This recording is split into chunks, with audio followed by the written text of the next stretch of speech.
った王は自らをメルエムと名乗り、記憶を取り戻すためプフとユピーを連れて宮殿へと向かっていた。 It's their turn to be carried by Meruem. おそらく会長は Hmm. 負けた。残る俺たちで Yeah, yeah. 何ができる。 Ah. Look at that. Same hair shade. 何が起こってるの？総帥様はどこ？離れずついてくる。目障りだ。 That's あ annoying. れは敵の能力。敵本体にダメージを与えなければ Oh boy. おそらく消えませぬ。試すか。まさにあれは俺の。 Look at that.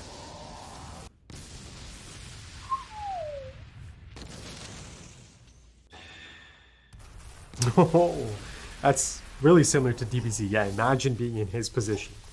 How proud he must feel. 我の能力、我のためにあらず王にお渡しするためのものだったのだ。理屈にある。 Oh boy. 攻撃した相手につく能力を知っていた。 There it is. 間近でそれを実際に見たか、お主自身がその能力を受けたかのいずれか。 Just tell him. Yeah, just tell him. 今現在、お主にあれはついていない。 It's just the logical next step, な right? のになぜ敵は生きている。 Look at Poof. The framing there. お主はどうやって敵の能力を解除したのだ。 And Poof's been looking for this answer as well for some time now. あの能力を解除すれば仲間を助けると。ならば解除の後に仲間もろとも始末することはできたはず。なぜしなかった。 These are some damning questions. 自分でもわかりませぬ。おそらく敵の何かに負けたくなかったのだと。 To break his word, たとえ yeah. 敵とはいえ、 Mm. その場で約束を破棄にすることは敗北に感じたのです。バカな。そんなあやふやな個人的感情が理由で王に牙向く者どもをむざむざ見過ごしたというのですか。 Look at him. He steps in before the king can speak. でも甘んじて Of course, as expected of Yuppie. 返す言葉はございません。 That was straight from the heart. I like that. That's all Yuppie can really do. He's not an overthinker. 世は偽るなと命じただけ。それに対し真実で答えた。 Oh, 咎のある look at は this. ずもない。我らは肉体も Yes, they have. つながってしまった。三名の間でもはや隠し事は叶わない。 Poof, are you listening?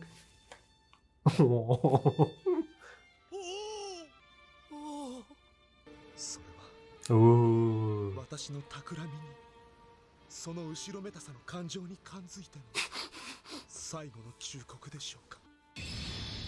それでも It must be done. これ死罪になろうとも That's his resolve. 王のため生物統一のためあれはいらぬそれが王のため。へい、ばらけてちゃ俺にダメージ与えられねえぜ。あれをつけたやつは瞬間移動もできるんですか。別のやつだ。 More insight. 自分とその周囲を透明にできるやつがいる。カメレオンみたいなやつだ。名前は知らねえが師団長の一人。 One of your own. つまり裏切り者だ。人間は愚か裏切り者まで見逃したということですか。あなたは。おう、この剣は奴らを倒し次第。構わぬ。不問だ。これはむしろ Oh. 我々キメラが進化する過程において乗り越えねばならぬ試練と見た。お主の精神的揺らぎも裏切り者の心変わりも受け入れた上で Oh. 次へ進む。人は我々がさらなる The next level of evolution. Look at that. He's come out a different man on the other end. Different person. 進化の肩と心得れば Not there yet though, right? 人の我の残死などさまつな不確定要素に過ぎない。王の意見が爆発の前後で180度違うのも衝撃によるものか。 Oh, 否、どちらも王。 look at that. やはり裏切り者のメレオロンか。 That's logical from Knuckles' perspective, right?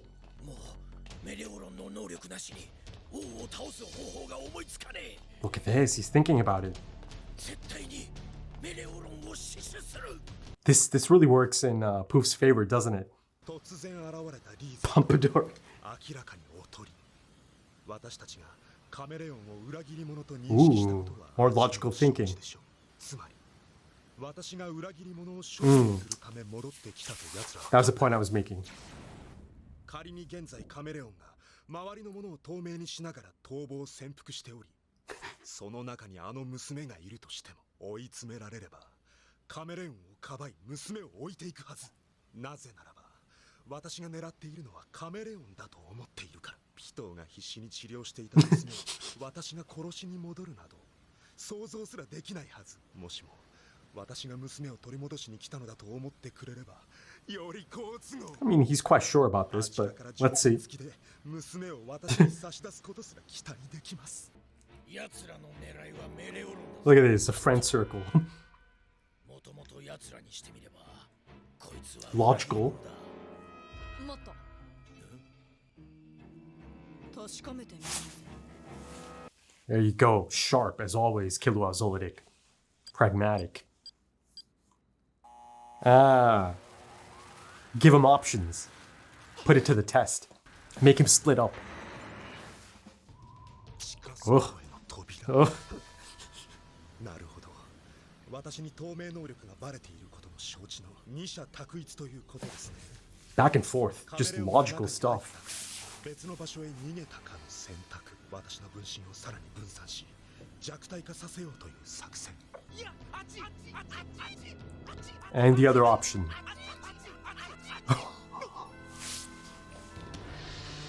Oh, great shot. 二択は二択だが裏切り者か娘かの二択。私のターゲットがどちらなのか判断するのが狙いか、逆にカメレオンの方へ分身を集中させ奴らを欺くか。 I mean, you're against the clock here. たとえシャッターを閉められても粒子状ならたやすく抜けられるが、いや時間がない。 Exactly. 狙うは 娘。目的はこっちか。 1、2分で Hold on, you've got a bit of... Ooh, Godspeed. こいつとんでもな That く stance, though. 早い。鬼ごっこなら付き合うぜ。一晩中でもな。 Bit of a bluff, because I know he does have to recharge. 窮地の中思い立つ Ooh. 悪魔の策。最高の魔法。単体ごとのスピードもパワーも Okay, but that's deliberate. Let's see. カンムル使うまでもない。これ以上罪を重ねて何になるのです。 Ah. 罰を恐れての逃亡目当てならば心配無用です。王はあなたを許します。寛大な御心によって。 Language. 笑わせんな。木にくくられて兵隊にされるのがオチだろうが。 Is Komuki out cold? No, she's not. おう That's his plan. Doubt, the seeds of そ doubt. うそう、お逃げなさい。まずは王の目が届かぬ遠くまで。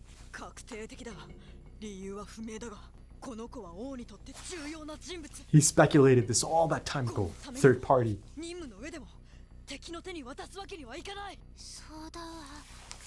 追ってる人の声は Oh, that's right. 様のおそばにいた人のもの。 Oh, this is diabolical. 空が王とは総帥様のこと。この人の仲間は一体。 He's gonna turn her into an anchor. あなた方の歪んだ正義感は決して人民のためにならない。まずは娘に魔法をかける。猜疑心を呼び起こす Magic words. 言葉。 Language. Keep it simple. 対話による歩み寄りを望んでいます。やろう。好き勝 Bunch of baloney. 何考えてんだ。話して。 That. ワダスを下ろしてください。あなた変です。なんか They're like siblings. 言ってんだバカ。俺はあんたを助けに来たんだぞ。嘘です。嘘って Yeah, she doesn't know. Ooh. Light Yagami over here. Oof. いとも簡単に毒は回った。背負った娘が抵抗すれば、あなたの素早さも半減。 An anchor. 今確かに俺じゃなく女の方を狙った。殺すつもりで。小麦さん。僕にとってあなたは大事な人質。決して殺されることはありません。もっと動いて、すぐ助けます。 She's out, right? ま、そっちの事情は知んねえけど、てめえがムカつくってことは十分分かった。Ooh. この円の中に入ったら殺す。 A little inspiration from Nobunaga.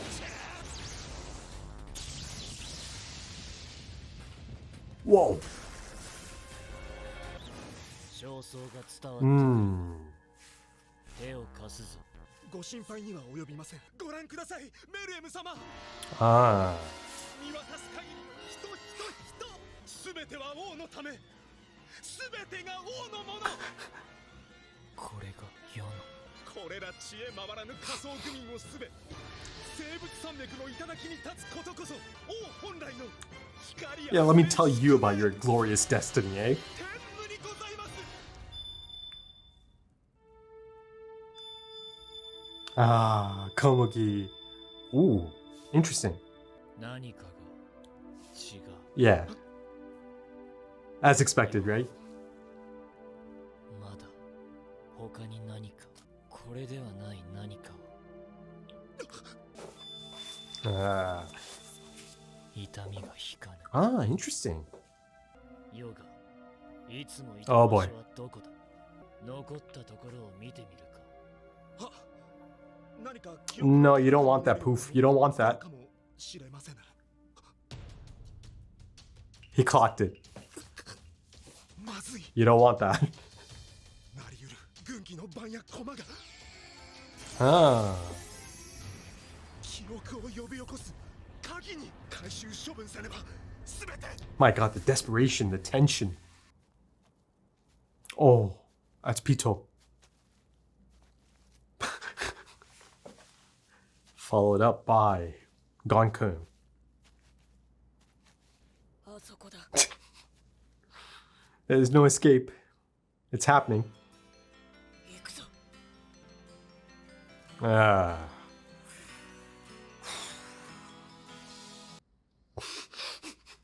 Okay, episode 129.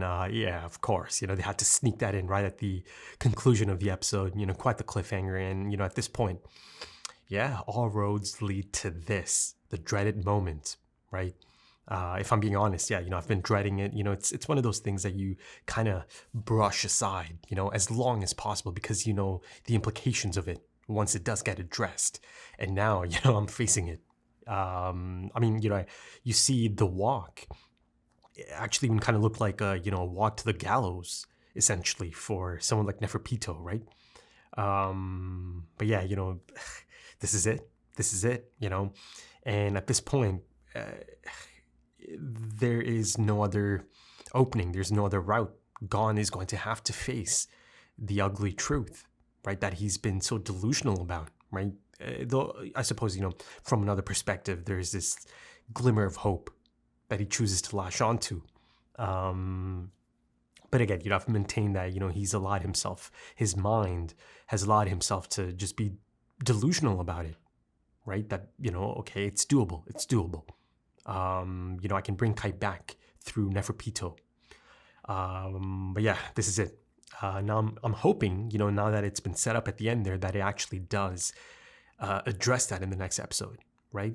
Instead of kind of going back to the stuff I saw in this episode. There's a lot of interesting stuff in this episode. It's a great episode, of course. I thought it's really quite gripping to see Shawapoof just run around, just a manic rush to set the stage accordingly before the king shows up, right? He, his desperation is so, it's so clear to see, isn't it? as he tries to hold on to the foundations of this potential Chimera Ant dynasty, right? I mean, he is open to dying for it, right? That's how much he still believes in it. But, as expected, Meruem seems to be in the beginning stages of remembering Komugi anyways, right? It's beginning to come back, and it's almost painful in a sense for him, right? Because it's beginning to... It's clear to him now that, okay, I'm missing something major here. Something's off here. And, he's on the brink of it. But, it's such a substantial component of his psychology at this point that, it's almost painful to almost remember it, but not remember it.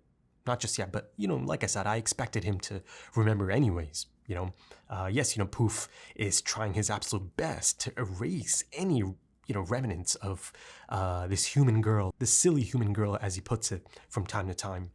And there's a few fun moments. You can almost, like I said, it felt like a sibling relationship there, right? Komugi and Killua. I mean, I do like that there is a bit of levity being introduced here in these really high stakes moments, right? I mean, there's a Chimera Ant trying to kill her, right? As Killua immediately understands, oh, he's not targeting me, right? I mean, how about Killua in this episode? The pragmatic Killua Zoldyck. I mean, if I'm being honest, I really do think that he's actively taken up the role of someone like Moral or Nov Sensei since they had to step out, right? I think he's elevated himself to that level, right? Through these experiences, even though, it hasn't been that long since the palace invasion, I think he's taken multiple steps up in terms of his growth, in terms of, again, becoming a respected hunter in the community. I really do think so. And, once again, it's because of Killua that, there's this idea of, okay, hold on. Let's not just jump to conclusions. Let's actually, set a few traps, a few, routes for FILMBuFF to take, right? Let's not make it easy for him. Let's actually put a few things to the test. And it's effective, really quite effective, because, in FILMBuFF's desperation, he's not really able to be clever about it and, actually spread himself. I mean, you see throughout this episode, he's actually literally even beginning to spread himself too thin, right? He's against the clock. I mean, it's an alarming clock at that, given how soon or how close the king is. And, by the end of it, they do arrive at the palace. Again, it's in shambles and all, but at that point, Poof felt that maybe the stage is set. He'll use the humans. A couple of episodes ago, I did speak of FILMBuFF's desperation and how disturbed he might be at this point in time, given that all of his associates, his closest associates, his siblings, including his king, are just not behaving how he expects them to behave. And, it's been clear that FILMBuFF is terrified of this trajectory, right? I mean, listen, from one perspective, it's all about taking a few different angles as you approach the discussion points. He must be thinking, or you could maybe argue that, it's actually the king that might be betraying their species, right? This could be a part of Poof's thought process, right? And it's one of those things that he kind of wants to protect the king from. He doesn't want it to be true. That, if the king actually doesn't follow through his destiny and all that, he is actively betraying our species. And, in FILMBuFF's mind, it's all about kind of protecting that image as well. And, that idea of this idealized image in your mind, it's really quite human, isn't it? It's a human trait. I'm sure it's happened to all of us. You have this image of someone in your mind, right? It also kind of goes back to that idea of, never meet your heroes in person, right? Because the version you have in your head is never going to match the actual person, right? It's that idea. So, FILMBuFF is constantly at odds, or he's tackling that idea, isn't he? Right? The version of the king, the Chimera Ant king in his mind, for a good portion of it, at least, it's a perfect match, but then slowly, he begins to deviate from that. Meruem, that is. And, FILMBuFF is really struggling. He's been struggling with this idea for some time now, right? As I said, this manic dash to just set everything up. And, a thing I really like here, the approach to an encounter, to a fight, Killua and FILMBuFF face to face, but he immediately just gets out of there because, actively his objective has changed. So, it's not that thing of, okay, you know, the fight started, now it has to reach a conclusion. No. I felt that it's such a realistic approach. He's like, no, I don't care about this anymore. I have to go there and get rid of that Gungi board, right? The broken up Gungi board that they've actually shown me, they've showcased at least 5-6 times at this point, right, throughout the episode. But yeah, you know, to see Poof in this state, you know, it's really quite gripping, I'd say. And you know, the crazy thing is at one point Poof does kind of speculate about this being a possible final warning, right? Like a heads up in terms of, you know, just be truthful, right? You see that this Meruem-sama, certainly he's all about trusting or having trust with each other, right? As long as there's trust, you know, there's mutual respect. Now you see, I mean, I'll get to that component of it, you know, Meruem-sama and how he's changed because of his experiences, his recent bombastic experiences, if you will. But you see that Poof is so resolved that he's open to going against that, right? He's open to getting executed as long as he can set the stage, right, for the Chimera Ant dynasty. You know, for the sake of our species, I do this for the king, you know, presumes to know what's best for this king. I mean, he's essentially trying to send Meruem-sama, you know, the Chimera Ant king, to his factory settings, essentially, back to around the first time he's born, right? But, you know, that's one of those things. That's like a slippery bar of soap, right? That you kind of drop, and then you're trying to, you know, catch it midair. That's Poof, right? He's trying to catch a slippery bar of soap midair.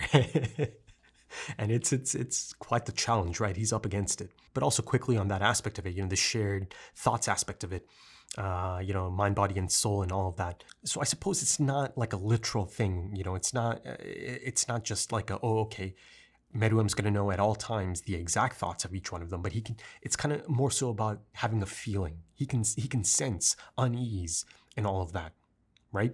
So it's not as if he can literally tell that Poof is actively lying to him, trying to deceive him. I mean, hell, at one point I did think he is kind of playing along, just as Poof thought, you know, maybe this is a final warning, right? As in, okay, I know you're trying to deceive me, but I'm giving you a chance here to come clean. Be truthful. Trust. I respect trust. But then, you know, by the end of it, it becomes clear that, okay, it's not quite the case. You know, he doesn't actually know that Poof is actively trying to deceive him just yet. But yeah, you know, going back to the impressive Killua Zoldyck once again, Godspeed. Godspeed makes another appearance, and it appears that it's already, I don't know, it's improved a bit. You can tell he can kind of hold it a bit longer. Though, of course, you know, he's not actively fighting, right? Or you know, expending that energy to attack. I mean, there is an attack. He takes Poof's eye, right? The cells, destroys the cells. But I suppose he's kind of just trying to run. At one point, he's even just jogging because, you know, Poof is barely just chasing them down. And, you know, it's quite optimal as well because it's chasing them away from the palace, right? But, you know, I suppose there is a bluff in there as well, right? He said, I can do this all day or all night. I know he can't do that. Right, he does need to recharge after a certain point. But, you know, of course, Poof doesn't know this, and the way Killua said it, anyone would believe it, right? And like I said, you know, a lot of fun moments of him and Komugi after Poof gets in her head. You know, the greatest magic of all, eh? Keep it simple, right? Language, right? The seeds of doubt. Turn her into an anchor essentially, and make it difficult for Killua to keep a handle of the situation. But you know, thankfully, I suppose she got knocked out.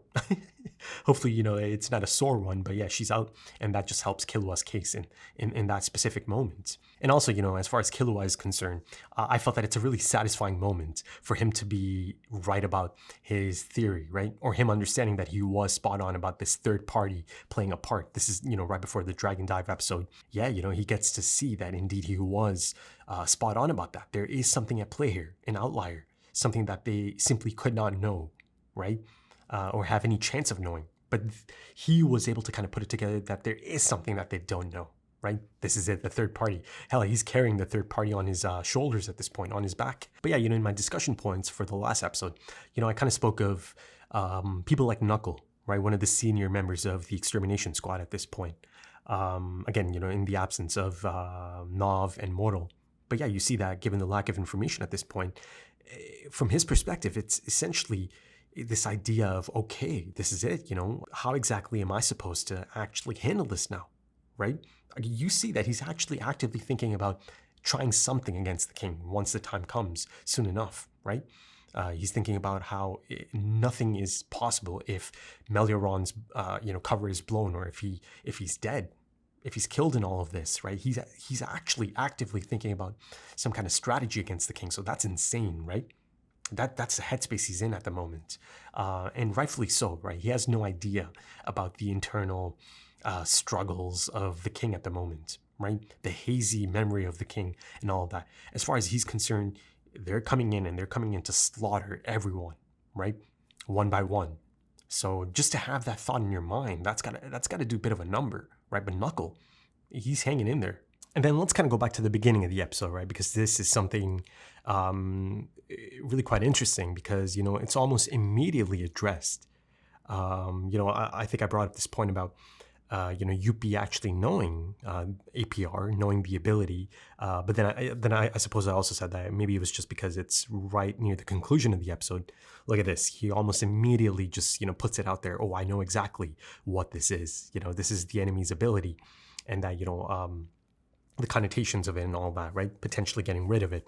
And then as expected, once that's out there, slowly the king kind of puts it together. I mean, not even slowly, just logically, right? Step by step. And I mean, even before that, you see that another one of Yuppie's abilities is being utilized by Yuppie's king, by Meruem-sama, right? And you see that he has absolute mastery over it already, right? So, I don't know, you see that Yuppie is really quite proud of it all. And I think I actually even made this point in the last episode's discussion, that he must be thinking that, everything I've done up until this point has been in service of the king, right? Perfecting it from his perspective, at least, to the best of his ability. And then, those abilities manifesting in the king, the king using those abilities, right? But again, Yuppie's put in the work, and now he gets to see his king use those abilities. Right. I mean, as a royal guard, that's again, even though in the last episode they got the highest praise possible, they continue, or at least Yuppie continues to, get the rewards. But going back to that idea of Meruem clocking it, that, okay, this is not adding up. And again, step by step, he gets those answers out of Yuppie. Yeah, it's a really important scene, really, quickly as well. It didn't drag it out or anything. It's immediately getting into it. I get to see the new approach of Meruem, right? How he's changed since that, again, life-changing experience. Like I said, it simply had to be a life-changing experience. If he is to survive and come out the other end in one piece, he's got to be someone, not someone completely different, but a changed individual. And you see some of those changes already at play in terms of his approach, right? Some of his ideals, how he looks at things. You see that, at this point, he's not claiming to be the pinnacle, the final stage of evolution, perfection. You see, in his mind now, there is room for improvement. There just is. And that includes the flaws, be it the traitor's betrayal, be it Yuppie's emotional instability, as he called it, right? All of that is acceptable, right? It's okay. It's all part of it, right? So it's incredible to see how he reacted to one of his guards, right? Reaching a compromise, making an agreement with the enemy, and then actively making the choice to spare them as well. Even though he had the jump on them, he could have executed them then and there, but he doesn't. And I love how Yuppie actually approached it, right? Because Yuppie's not one for clever tricks or anything. He speaks straight. There's not much of like, okay, let me kind of overthink this. He just speaks straight from the heart. He kept it real. And you see that Meruem really appreciated that. He just told him exactly how he felt. At the time, he didn't exactly know how he felt, but it felt right. Or if it would have felt wrong for him to go back on that promise, right? Instead, he does the honorable thing because that felt right in the moment, right? The warrior spirit and all of that. Goddamn, and looking back at those episodes of Yuppie and Knuckle and, Moro, all of that, great stuff, man, great stuff. I believe I called him Sir Monta to Yuppie, right? I feel like he handled it with grace, courage, open to taking any punishment that's about to come at him, right? But no, you know, he gets a different reaction out of his king. One that actually surprised him. You see that Yuppie's actually not expecting that reaction. I mean, you see FILMBuFF is certainly not expecting that, right? And you see at one point he actually interjects to make sure or let it be known this is unacceptable, right? And he said this before the king had anything to say or respond to Yuppie, right? He steps in and tells Yuppie, this is impossible. How could you do this? How could this be allowed, right? And then a little bit later, he tells him, not only did you let them go, you let the traitor go as well, right? Again, it's completely dismissed by the king. It's irrelevant, as he put it. But on the opposite end of it, you have someone like Poof, who's always thinking, right? And you see even that, you know, the choice to interject, or, you know, rather establishing almost immediately that this is unacceptable. You know, it's almost kind of like his way of indirectly telling the king as well, who's, again, you know, whose memory is a little bit hazy. He's trying to establish this is unacceptable. Meruem-sama, this is unacceptable. But again, you see that Meruem is thinking a little bit differently now.